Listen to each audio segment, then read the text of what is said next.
Morning everyone, कैसे हैं आप सब। 9 बजने वाले हैं और मार्केट ओपनिंग हो रही है, तो आज अपना वीडियो वगैरह बनाएंगे। और कल परसों जो मैंने वीडियो डाला था तो उसमें कई लोगों के क्वेश्चन आए, तो उससे पहले भी कई आप लोगों ने कोई क्वेश्चन वगैरह किया था, तो आज ना उन क्वेश्चंस का हम जवाब देंगे। क्योंकि जो क्वेश्चन वगैरह आप लोग कर रहे हैं तो क्वेश्चन कुछ ऐसे हैं कि जो कि मुझे नहीं लगता कि मैं रिप्लाई करके उसका प्रॉपर कोई जवाब दे पाऊंगा। तो आज मार्केट को एक बार समझेंगे, मार्केट में ट्रेड कर रहे हैं, ट्रेड एक बार पंच करने के बाद दूसरी तरफ हम अपना ट्रेड भी देखेंगे और उन क्वेश्चंस को भी हम इसी वीडियो के अंदर आंसर करने की मैं कोशिश करूंगा। तो जो फास्ट फॉरवर्ड होता है ना, वो फास्ट फॉरवर्ड ना करके मैं आपके क्वेश्चंस वगैरह ले लूंगा, तो मेरे हिसाब से आपका भी काम हो जाएगा, मेरा भी काम हो जाएगा। तो आज लगे हाथ हम रिकॉर्डिंग भी करेंगे, क्वेश्चन के ऊपर भी हम बात कर लेंगे कि क्या क्या चीज़ें हैं। सबसे पहला क्वेश्चन तो अभी ये ले लेते हैं कि सर आप मार्केट में एंट्री करने से पहले आप डायरेक्शनल जो भी चीज़ें डिसाइड करते हैं, तो सबसे पहले आपका हमें क्या करना चाहिए चार्ट के अंदर। मुझे सपोज मेरे पास ये चार्ट है और आज का आपका कोई प्लान होगा, आपने कोई सपोर्ट रेजिस्टेंस वगैरह ड्रॉ किया होगा। देखो ये सब सेकेंडरी चीज़ें होती हैं, लेकिन उससे पहले बिल्कुल आपने ठीक कहा कि मुझे क्या ऐसा देखना चाहिए या मेरी क्या प्लानिंग होती है कि मैं उस जगह पे काम करने के लिए रेडी हूँ। ठीक है, तो आपने SLH के बारे में बात किया था। SLH बोले तो स्टॉप लॉस हंटिंग के ऊपर। देखो अगर मैं SLH के सेटअप पे काम करता हूँ तो मेरे पास क्या क्या चीज़ें होनी चाहिए, मैं आपको पहले वो समझाऊं। सबसे पहली बात, आपको SLH को ना एक बात आपको ये मान के चलनी पड़ेगी, कई तरह की ट्रेडिंग स्ट्रेटजीज होती है मार्केट में। आप उन सारी ट्रेडिंग स्ट्रेटजीज का मैंने थोड़ा सा मैंने काम किया हुआ है, थोड़ा सा मैंने प्रैक्टिस किया हुआ है, उसके बारे में मैंने पढ़ा हुआ है।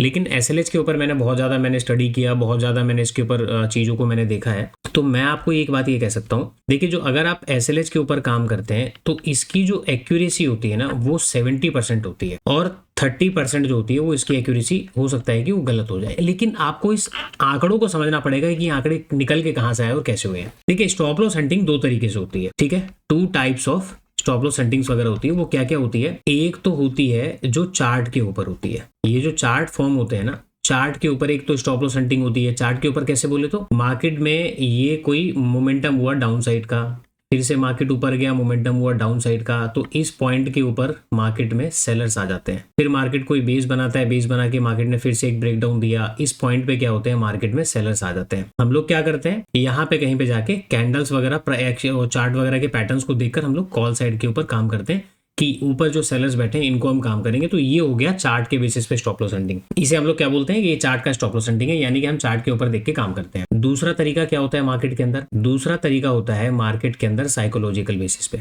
ये जो साइकोलॉजिकल बेसिस पे चार्ट स्टॉप लॉस हंटिंग होती है, तो उसमें क्या होता है कि मार्केट में कोई गैप डाउन, सपोज पिछले दिन की कोई क्लोजिंग यहाँ पे थी, आज मार्केट ने यहाँ पे कहीं पे गैप डाउन दिया, गैप डाउन देके मार्केट ने इस तरीके का एक मोमेंटम किया डाउन साइड में। अब यहाँ पे क्या हो रहा है, हम यहाँ पे काम कर रहे हैं चार्ट के अकॉर्डिंग के ऊपर स्टॉप लॉसेस पड़े हुए हैं। अब हम यहाँ से बैठ के उनको टारगेट करेंगे, लेकिन मार्केट क्या कर रहा है, डाउन साइड ही चलता जा रहा है। क्यों चलता जा रहा है, इसे हम बोलते हैं साइकोलॉजिकल बेसिस पे। आपने कई बार देखा होगा चार्ट के अंदर कि यहाँ पे स्टॉप लॉसेस पड़े हुए हैं, यहाँ पे स्टॉप लॉसेस पड़े हुए हैं, यहाँ पे स्टॉप लॉसेस पड़े हुए हैं, लेकिन उसके बाद भी मार्केट क्या कर रहा है, ऊपर नहीं जा रहा। यानी कि मार्केट में स्टॉप लॉसेस पड़े, लेकिन फिर भी उसके बाद भी मार्केट कंटिन्यूशन गिरता है। फिर मार्केट यहाँ पे कोई पैटर्न बना के ब्रेकडाउन देगा, आप यहाँ पे सेलिंग यहाँ पे मार्केट सेलिंग दिखाएगी, और दिखाने के बाद आपका क्या प्लान होगा, चलो यार अब तो मार्केट में स्टॉप लॉसेस मिल के चलो ट्रेड करने चलते हैं। मार्केट क्या करेगा, आप ऊपर जाने की कोशिश करोगे, मार्केट फिर से नीचे आ जाएगा। तो ये साइकोलॉजिकल बेसिस पे होता है। तो चार्ट के ऊपर जो काम होती है ना वो 70% काम होती है, और जो 30% काम होती है मार्केट में वो होती है साइकोलॉजिकल बेसिस पे। तो पहला कॉन्सेप्ट तो आप SLH के बारे में ये समझ लो। अब बात आती है कि मुझे मार्केट ओपनिंग से पहले मैं क्या क्या चीजें देखता हूँ। अब जैसे कि आप यहाँ पे देख रहे हैं कि 9:03 यहाँ पे हो चुके हैं, मेरे पास एक करंट डे का चार्ट पड़ा हुआ है। यहाँ पे प्री ओपनिंग अभी 9:07-8 पे मिल जाएगी। तो उसके अकॉर्डिंग क्या है, अभी तक देखो मेरा प्लान क्या है, फिलहाल मैं चार्ट को आपको बताता हूँ और आप चार्ट देख के अपने आप बताओ यहाँ पे क्या हुआ है। मार्केट में एक इंडेक्स ने एक ऊपर साइड का मोमेंटम किया, मोमेंटम करने के बाद बॉटम साइड में एक सेलिंग साइड का ट्रेड हुआ, ट्रेड करने के बाद यहाँ से फिर से मार्केट ने अपर साइड का मोमेंटम किया।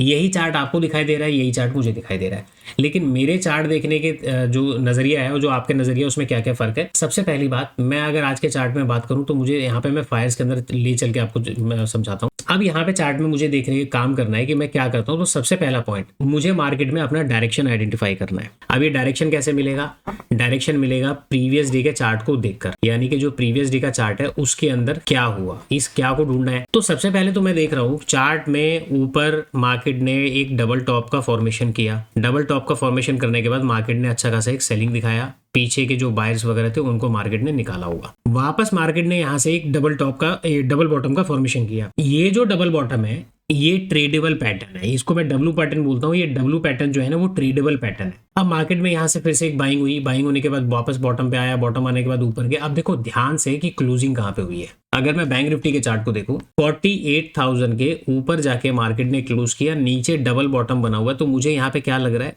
कि बायर्स के एसएल यहाँ पे पड़े हो सकते हैं।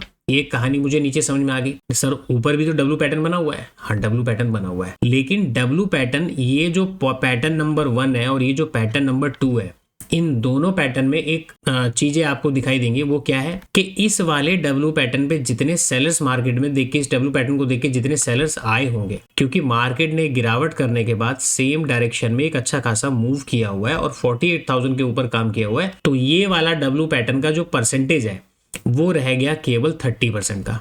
यानी कि इसके पास जो पावर है वो 30% की, क्योंकि ऑलरेडी मार्केट ने इस डब्लू पैटर्न के अंदर जो कई लोग बैठे हुए हैं उनको ऑलरेडी निकाल चुका है। लेकिन जो बॉटम साइड में जो डब्लू पैटर्न बैठा हुआ है, इस डब्लू पैटर्न के अंदर अभी मैं देख रहा हूं कि 100% पोटेंशियल है कि यहाँ पे अभी बायर्स पूरे भर के बैठे होंगे।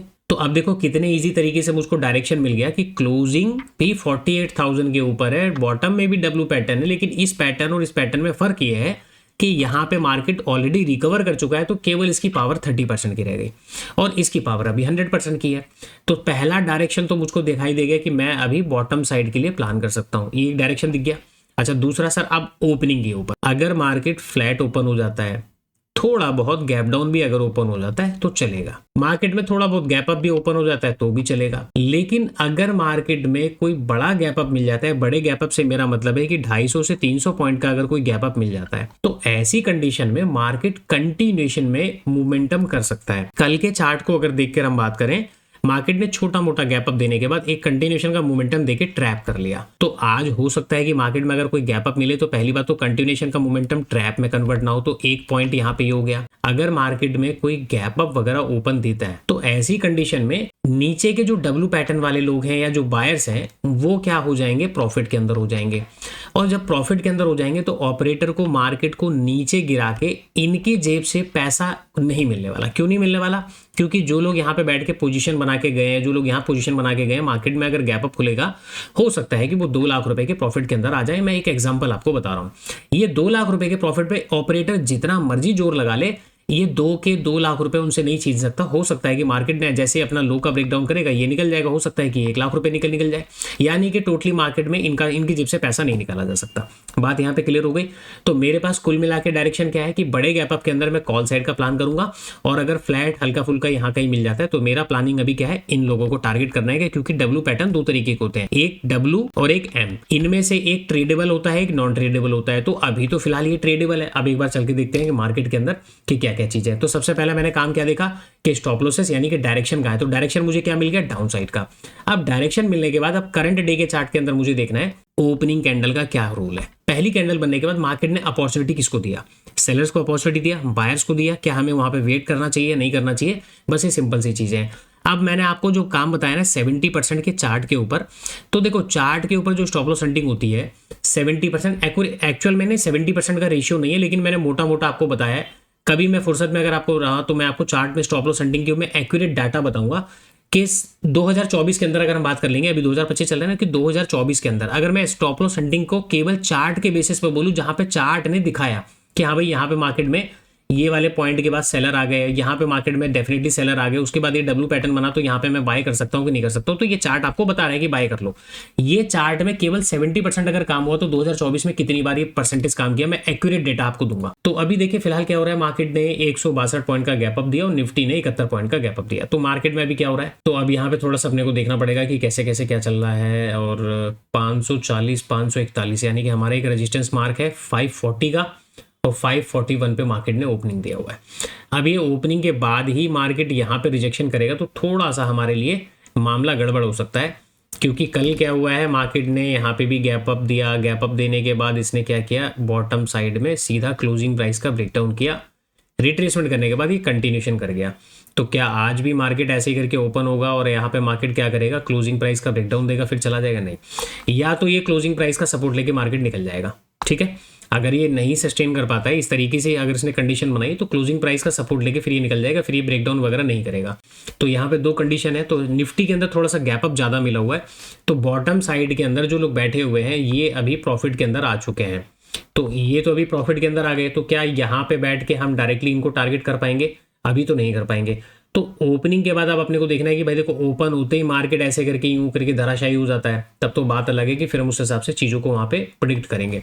तो अब मेरा जो प्लान था सेलिंग साइड का, वो सेलिंग साइड का प्लान अब कन्वर्ट हो गया न्यूट्रल के अंदर। बैंक निफ्टी के अंदर तो बिल्कुल ठीक है कि मेरे जो रेंज है इस रेंज के अंदर मुझे मिल रहा है, लेकिन फिर भी ये 200 के ऊपर चला जा चुका है। तो एक्चुअल में रेंज यहाँ पे अगर मैं बात करूँ तो डे हाई के ऊपर ही है, तो ये डे हाई के ऊपर से ओपन होकर रिजेक्शन ले रहा है, तो फिर थोड़ी सी कहानी अब अलग है। तो अब यहाँ पे देखिए कि अपना व्यू कैसे चेंज किया जाता है। मैं अभी तक क्या बैठा था डायरेक्शन में आपके साथ डाउन साइड में, अब मैं यहाँ पे न्यूट्रल बैठ चुका हूँ। न्यूट्रल बोले तो अब मैं यहाँ पे कॉल साइड में भी काम कर सकता हूँ, पुट साइड में भी काम कर सकता हूँ, डिपेंड ऑन कैंडल्स और डिपेंड ऑन स्ट्रक्चर की, मार्केट के स्ट्रक्चर आखिर में क्या बनते हैं। तो चलिए 9:11 हो चुके हैं, 9:15 पे मार्केट ओपन होने देते हैं, फिर मैं कोई ट्रेड वगैरह लेता हूँ। तो मैं ट्रेड के पीछे का लॉजिक वगैरह आपको एक्सप्लेन करता हूँ कि मैं चार्ट के बेसिस पे यहाँ पे ट्रेड करूंगा या फिर मैं साइकोलॉजिकल बेसिस पे काम करूंगा। चलिए स्टॉप करते हैं यहाँ पे, बाकी मिलते हैं मार्केट ओपनिंग के बाद। देखो जी, अभी फिलहाल तो मार्केट में जो कैंडल बनी है ये ट्रैपिंग कैंडल बनी है, और सेंसेक्स का चार्ट भी फ्लो में नीचे की तरफ आया है। तो ऐसी कैंडल क्लोजिंग प्राइस का सपोर्ट ले सकती है, क्योंकि देखो तीनों इंडेक्स एक साथ फॉल कर रहे हैं ना, तो ये तीनों इंडेक्स एक साथ फॉल कर रहे हैं, तो यहाँ पे सेलिंग करने का तो कोई मौका मतलब बनता ही नहीं है, क्योंकि ये एक ट्रैप हो सकता है। तो मैं वेट कर रहा हूँ कि क्लोजिंग प्राइस वगैरह का कोई सपोर्ट वगैरह लेके निकले ऊपर की तरफ, या ऊपर का कोई ब्रेकआउट वगैरह मुझे मिलता है तो 350 के आसपास देखूंगा मैं, या 280 के आसपास, वहाँ पे कैसी कैंडल बन रही है। अब देखो यहाँ पे मैं वेट क्या कर रहा हूँ भाई साहब, दो इंडेक्स क्लोजिंग प्राइस, तीनों इंडेक्स ने क्लोजिंग प्राइस का सपोर्ट लिया हुआ है। तो सबसे पहला काम क्या करेंगे, ये भी अपना डे क्लोजिंग प्राइस का सपोर्ट है, इसका भी है। तो सबसे पहले तो डे हाई पे मार्क कर देता हूँ मैं इसको 277-78 के आसपास। अब देखो जब तक प्राइस क्लोजिंग प्राइस यानी कि डे हाई के ऊपर नहीं निकलता, या तो डे हाई पर रिजेक्शन ले, कोई WM पैटर्न बनाए, या फिर क्या करे, अगर इसका कोई ब्रेकआउट वगैरह करता है तो ये प्रॉपर जो है ना आप ट्रैप समझ सकते हो। क्योंकि देखिए ज़्यादातर लोग अब काम क्या करेंगे, निफ्टी, बैंक निफ्टी, सेंसेक्स में काम करना पसंद करेंगे, निफ्टी में काम करना पसंद करेंगे, क्योंकि देखो ये क्या कर रहा है ना, एक इंडेक्स ऊपर की तरफ गया और बाकी के जो इंडेक्स क्या कर रहे हैं वो बॉटम में होल्ड कर रहे हैं। तो ऐसे में देखिए बायर्स वगैरह यहाँ पे एक्टिवेट होने दो, डे हाई का ब्रेकआउट वगैरह होता है, तो उसके बाद फिर हम आगे जो है काम करेंगे, देखते हैं कि क्या कर पाते हैं।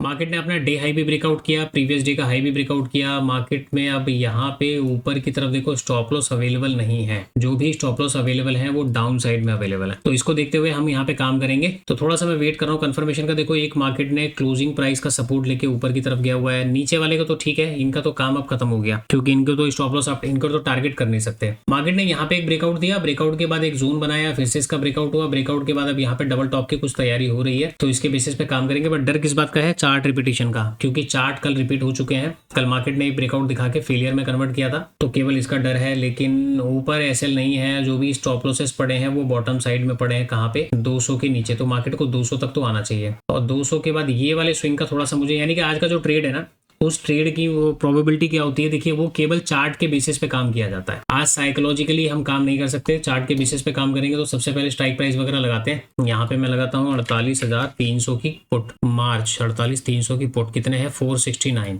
तो यहाँ पे हम काम करना स्टार्ट करते हैं। तो मेरे हिसाब से पहले काम करते हैं 469.70।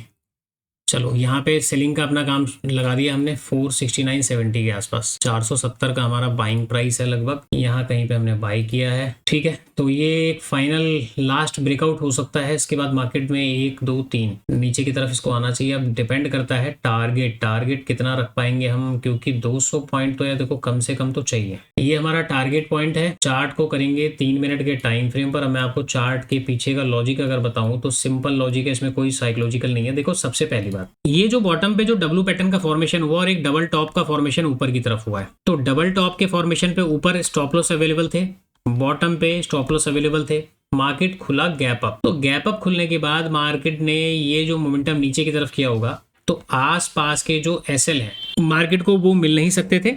मार्केट ने क्या किया, यहाँ पे इनके प्रॉफिट बुक करवा दिए। तो ये लोग तो प्रॉफिट बुक करके जा चुके हैं। इन लोगों ने अपना स्टॉप लॉस कहां पे रखा होगा, अगर मार्केट 48,000 के नीचे ब्रेकडाउन करता तो जाके इन लोगों के स्टॉप लॉस कटते, लेकिन मार्केट ने ऐसा नहीं किया। इन लोगों के स्टॉप लॉस तो सेफ है, तो इनको तो आप टारगेट कर नहीं सकते। यहाँ वाले लोगों ने प्रॉफिट बुक कर लिया, और ऊपर जो डबल टॉप बने थे, जो यहाँ पे एसएल थे, उनको मार्केट ने ट्रिगर कर दिया, उनको निकलवा दिया। अच्छा, ये ब्रेकआउट पे बायर आए, ये ब्रेकआउट पे बायर आए, तो बायर मार्केट के अंदर आ चुके हैं। ऐसे में इनके स्टॉप लॉस इस वाले स्विंग के आसपास मिल सकते हैं, इस वाले स्विंग के आसपास मिल सकते हैं और 48,000 के नीचे मिल सकते हैं। लेकिन मैं उतने दूर की ना सोच के केवल इतना सोच के चल रहा हूँ कि 90 रुपए अपने को कहाँ पे मिलेंगे। ठीक है, ये मुझे नहीं पता, ये मुझे नहीं पता, ये मुझे नहीं पता, तो मैं 90 रुपीज की प्रीमियम के लिए वेट कर रहा हूँ। 90 रुपए का प्रीमियम मिल जाए तो अपना काम हो जाएगा। हालांकि प्रीमियम थोड़े से मोमेंटम आज कम कर पा रहे हैं, डाउन साइड भी, यानी कि मार्केट अगर ऊपर भी गया ना तो आप जाके पुट साइड के प्रीमियम देखोगे तो बहुत स्लो मूव कर रहे हैं। यानी कि जो लॉस भी मार्केट दे रहा है ना वो बहुत तसल्ली से दे रहा है, एकदम बैठा के, वो घबराने वाली लॉस नहीं दे रहा, एकदम तसल्ली से वो सारी चीजें दे रहा है वो जिसने यहाँ पे पुट साइड में कोई काम किया है। तो आपको ये समझना पड़ेगा कि भाई देखो ये लोग तो निकल चुके हैं, ये सेफ हैं, ऊपर के लोग टारगेट हो चुके हैं, यहाँ पे हमारे पास कोई एसएल बचे नहीं है। तो अब ऐसे में मार्केट के पास एक कंडीशन है कि वो नीचे आ जाए। अब वो साइकोलॉजिकली ऊपर चलता रहे तो वो एक कहानी अलग है, लेकिन मैं ओवरऑल बाकी के चार्ट को भी मैं देख रहा हूँ तो बाकी के चार्ट भी ठीक ठाक काम कर रहे हैं, उस पर कोई दिक्कत नहीं है। तो मेरे हिसाब से तो मुझे स्टॉप लॉस यहाँ पे मिल जाने चाहिए बॉटम साइड के अंदर। अब बात करें 80.411, 400 का 11 को तो नहीं, 400 का नंबर पकड़ लेते हैं। इसके ऊपर क्लोज हो गई तो मैं अपना स्टॉप लॉस लेके मार्केट से एग्जिट हो जाऊंगा। और मैंने काफ़ी अच्छा वेट किया, काफ़ी ज़्यादा यहाँ पे सारी चीज़ें मैंने वेट करी और वेट करने के बाद मैंने यहाँ पे फाइनल डिसीजन लिया हुआ है। तो अब एक काम करते हैं, पहले तो मैंने आपको देखो सारा लॉजिक मैंने एक्सप्लेन कर दिया, बाकी की चार्ट के अंदर मैं और भी चीजें आपको एक्सप्लेन करूंगा। तो पहले तो ट्रेड को कंप्लीट हो जाने दो, क्योंकि इस ट्रेड की प्रोबेबिलिटी केवल 60% है कि ये चल जाए, तो वो भी केवल मैं चार्ट के बेसिस पे कर रहा हूँ। दूसरा, आज आपके कई सारे क्वेश्चन थे तो उनके मैं जवाब देने की कोशिश करूंगा। तो पहले एक बार ट्रेड कंप्लीट हो जाए, उसके बाद मैं आप सब लोगों के क्वेश्चन वगैरह में लेता हूँ और मैं आप लोगों को इसका आंसर करता हूँ। तो यहाँ पे क्या करते हैं, चलने देते हैं और देखते हैं, बाकी चीजों को वेट करते हैं। सबसे पहले मैं यहाँ पे और चार्ट भी लगा लेता हूँ।